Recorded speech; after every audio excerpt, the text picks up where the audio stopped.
Alamin ang latest weather update ngayon dito sa Sir Aris Official Weather News Today. Kasalukuyan po na may dalawang weather system ang nakaka-apekto sa ating bansa. Ito po yung easterlies o yung mainit na hangin na galing sa Pacific Ocean na nakaka-apekto sa Metro Manila at sa Luzon at sa malaking bahagi ng Visayas. At yung ITZZ o yung Intertropical Convergence Zone na nakaka-apekto po sa southern part ng Mindanao. Ano po ba yung ITZZ? Ito po yung salumbungan ng hangin from Northern Hemisphere at Southern Hemisphere. At kapag nagsasalubong po sila dahil mainit po yung hangin na nasa equatorial region, ay may tinatawag po tayo na updraft o yung movement ng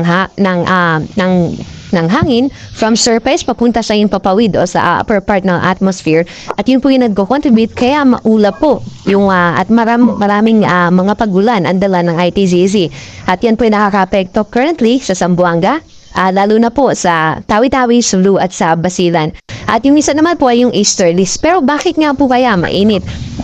Ano po ba yung maaari pa na nakaka-contribute sa mainit na panahon na nararanasan natin lalo na sa Luzon at sa maraming bahagi ng ating bansa?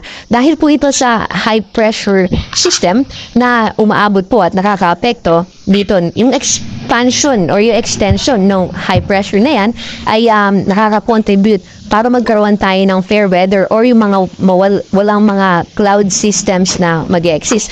Kung alam po natin yung low pressure area, yung mga bagyo, papunta po sa updraft yung mga movement ng hangin yan, kaya may mga kaulapan. Pero kapag high pressure naman po, ay pababa naman po yung hangin at naging spread sa surface.